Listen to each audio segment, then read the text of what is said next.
The mountain mist clung to the pines like ghostly fingers, quiet and heavy with the breath of dawn. Caleb adjusted the scope on his rifle, eyes tracking a herd of elk through the valley below. His grip was steady, the result of years of military service etched into every scar on his weathered hands. At 35, he had traded civilization for silence, isolation, and the brutal honesty of nature. Then the sky tore open. A thunderous sonic boom shattered the stillness. Caleb looked up just in time to see a burning streak carve across the clouds, too controlled to be a meteor. It struck 2 miles northeast, flames and debris rising in a dark plume. He moved instantly. The forest bent around him as he slipped through it like a shadow, rifle in hand. At the crash site, trees were scorched and split in a wide impact crater. In the center was a vessel, sleek, violet, almost organic in shape. Symbols pulsed along its hull. No human craft looked like this. But it wasn't the ship that held his attention. Footprints. Large, clawed. Bleeding. He followed them. 50 yards out, slumped against a fallen tree, lay the source. And she was unlike anything he had seen, wolf-like, silver-blue fur in tribal patterns, long limbs shaped for both grace and war. Her face was sharp and noble, framed by wild violet hair. And her eyes, glowing amber, locked onto his with a blend of pain and fire. She bared her teeth in warning as she clutched a device to her chest. He stopped 20 feet away, lowering his rifle. "Easy," he said, calm and low. "I won't hurt you." The device in her hands suddenly lit up, casting a blue hologram between them. It scanned him. Data flowed rapidly. Her expression changed from aggression to awe. Then, in a breathless voice, she whispered, "Alpha." The word, simple but loaded, echoed in Caleb's chest. She collapsed again. He made a choice against training, logic, and every rule of survival. He approached and held out a hand. She took it. Her touch was warm, her claws gentle. "Vixon Corfax," she said, pressing her hand to her chest. "Caleb," he replied. He supported her as she stood, surprisingly tall and battle-worn. But she moved like a predator, fluid, deliberate. As they hobbled back to his cabin, he couldn't shake the certainty that his life had just changed forever. His cabin was utilitarian and fortified, but warm with a fire he built quickly. He guided Vixen to a chair, then began cleaning her wound. Her biology was close enough to human to work with, tougher skin, faster healing. She didn't flinch as he stitched her side. "Stay still," he said. "Cathara," she murmured, catching his wrist. "Cathara Caleb." He understood. Gratitude bond.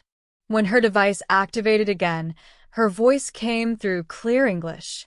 "You need to understand what you've become part of," she said, showing him images of predator ships, black-armored invaders hiding in asteroid belts. "The Scareth," she said. "They strip worlds. Your governments are compromised. Some leaders are already collaborating." "Why tell me?" he asked. "Because you're not like other humans. The scan proved it. You're compatible with my people genetically, psychologically. A war alpha, a protector, and now my bonded mate." The air thickened. The next morning, danger stirred in the mountains. Scareth hunters, Vixen growled. Caleb saw them through his binoculars, figures moving tactically across the ridge. "They want the data." "And me," she said. "Then we give them hell," Caleb replied, grabbing gear and planning ambushes. She knew their strength. He knew the land. They hunted as a unit. At a creek crossing, Caleb sniped the lead enemy, while Vixen flanked and struck. The Scareth were tall, armored, and armed with deadly weapons. But they didn't understand guerrilla tactics or teamwork forged in survival. 3 enemies down. The rest fled. That night, they hid in a cave. Firelight danced across her face. She sat beside him, watching him clean his weapon. "You protected the pack," she said. "You led the hunt." He met her eyes. "I don't know your customs." "Let me teach you," she whispered. She moved closer, clawed hand on his chest. "Among my people, when 2 warriors fight as one, they bond. I feel something for you, something that makes me want to stay." He didn't answer with words. He kissed her. Her lips were warm, her fangs brushing his mouth like the edge of a blade. And in that moment, they became more than allies. They became each other's. The final attack came 3 days later. Vixen's ears twitched. 3 ships. Assault class. "They'll land in the meadow," Caleb said. "Only clearing big enough.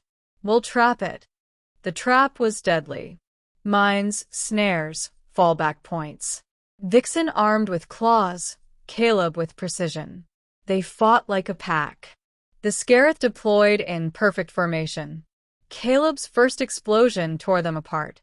Vixen moved through the smoke like liquid fury, while Caleb picked them off from rotating sniper nests. In less than an hour, the threat was gone. The meadow, once peaceful, was now a graveyard. They stood amid the ruins of ships and fallen enemies. "The data will reach my people," Vixen said. "They'll come to help Earth prepare." Caleb looked at her. "What about you?" She turned, placing her hands gently on his face. "I told you, Caleb. I am yours. This world is my world now."